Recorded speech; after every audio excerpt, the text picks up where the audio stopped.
Hello, everyone, and welcome back to our podcast series focusing on the financial needs of nurses. Dominic, welcome back. Thanks, Jeff. Good to be back. Okay, so we ended last session talking about the nursing client that you had helped, and we teed up today's discussion, which is the 5 biggest mistakes you see as a financial advisor advocate to the nursing community. The 5 biggest financial planning and retirement mistakes that you're addressing with nurses. So this session is going to be an overview of what those 5 are, and the upcoming series episodes will then focus specifically on each one. So let's go through for the audience what each of those 5 are. So the first one that you and I talked about is, qualified retirement plans and the mistakes out there. Yeah, so for federal employees, it's their thrift savings plan. For other people, it might be their 401k or their 403b or their 457.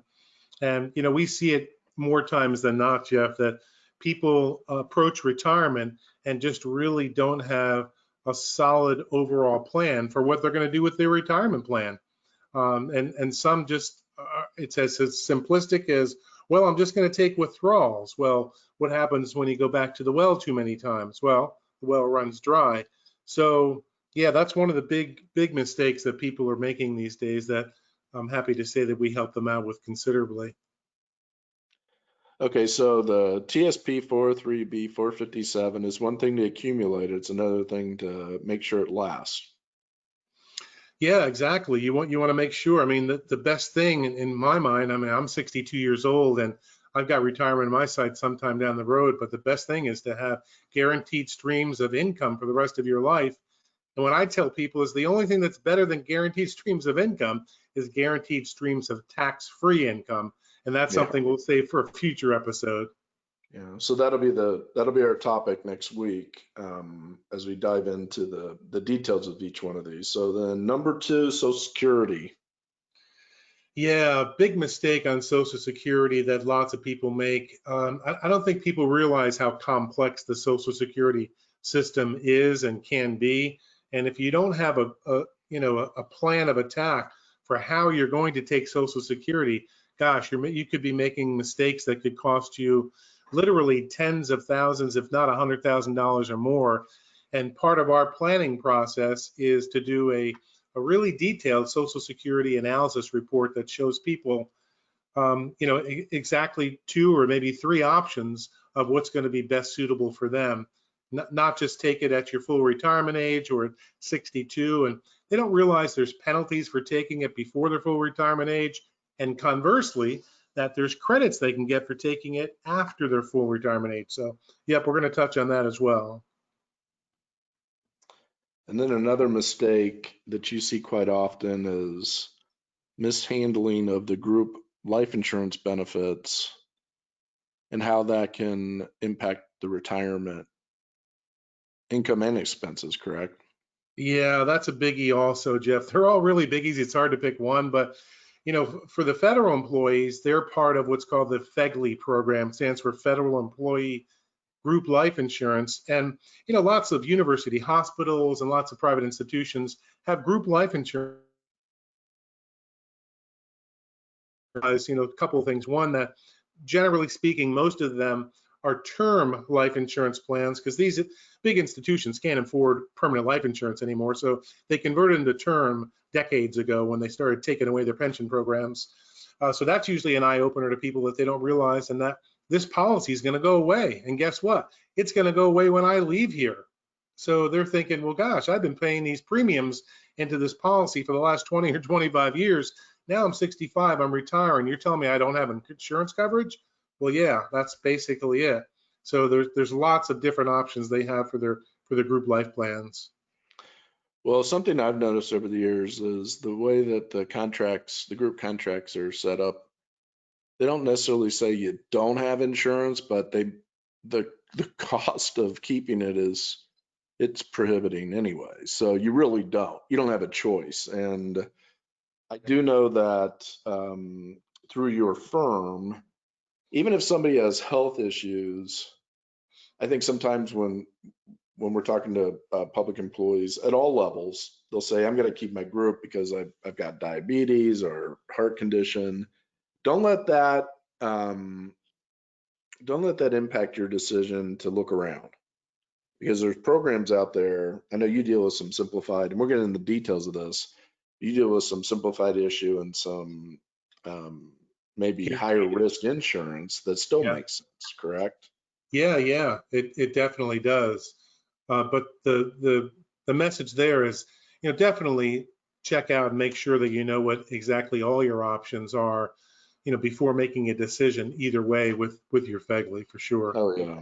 Um, and then on that same note, this can be confusing, but making sure your beneficiaries are set up correctly on all your group and retirement benefits. Yeah, so lots of people that we speak to got hired, 20 years ago or more, and they haven't spoken to anyone in their HR since their intake day, their orientation day when they first got hired. And lots of times their beneficiary information, not only just for their life insurance, but for their FERS annuity or for their pension, those beneficiaries have changed. People pass away, people get divorced, so things change. And you want to make sure that you're looking at those. If there's a major life event that occurs in your lifetime, you definitely want to check your beneficiaries and make those necessary changes as need be. Okay, and then the final mistake that we're going to touch upon is the survivor options on your pension plan at retirement. Yeah, so again, the federal employees have what's called FERS, FERS, Federal Employee Retirement System. Believe it or not, Jeff, I talked to somebody today, the first one in probably 3 or 4 years, who's actually a SERS employee. They're going They're by the still out wayside. there? Still out there. She was hired in 1983. Yeah, God bless her. Maybe the last one. Yeah, probably one of the last ones. But same thing applies for people who have their pension programs. It's important to know your options for your survivor options, your survivor benefits of your pension plan. And lots of people think that, gosh, I'm just going to include my spouse as part of this. So if I pass, they're going to get it.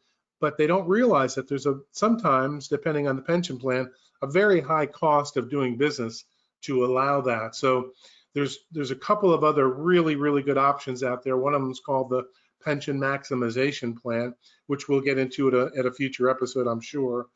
But again, people should really look at their options for their pensions before selecting the spousal benefit. And you have in the analysis software that you use for retirement estimates, there's a section that actually has pension, the cost of pensions, and helps analyze whether or not somebody should choose a survivor option or the full pension, correct? It does, yeah. It's a very comprehensive retirement analysis software program, and one of the modules in it, you're exactly right, will give people options for doing a spousal benefit or just a sole beneficiary, a sole benefit. And it lays it out right down to the last dollar, so we can present that to people and say, here's plenty of information to help you make a much more informed decision. Okay, so there's the five. So we have our upcoming episodes dedicated to each of those. As we wrap up this podcast, remind everybody how listeners and YouTube viewers, how they can get a hold of you. Yeah, so they can go to www.caiatifinancial.com, caiatifinancial.com. It's CAIATI. And if they want to go through our toll-free number, Jeff, I know you always have that top of mind, so I'll just let Oh, yeah. you. Yeah. 888-545-8840. Let us know that you attended this session, and we'll direct you over to Dominick's team. You can also find more information as a federal employee at fedchecklist.com. That's fedchecklist.com. You can also post questions on there for Dominick. And if you are a state or local or nonprofit employee, you can go to publicpensionchecklist.com. And on that site, there are great report cards on your specific pension system by a third-party economic group out of Boston College Research Center. And that will help you get a third-party view of how healthy your pension is. And I think that's very important. So, all right, that wraps it up. Thanks, Dominick. Thank you so much for having me on again, Jeff. Look forward to our next session. All right, so join us next week. Look for the episode to be uploaded on the mistakes made by nurses in their TSP 403B and 457. We're going to discuss risk, taxation, and making sure that you do not run out of money in your retirement years. So that's going to be the session next week. So we look forward to having each of you back. Take care, pass this around, other nurses, nursing community. It's very important to get the message out. And, you know, my mission in working with these advisors is to help direct each of you to a professional such as Dominick that focuses specifically on your community and your needs. And that's what we're here to do. So thank you, everybody. We'll be back next week.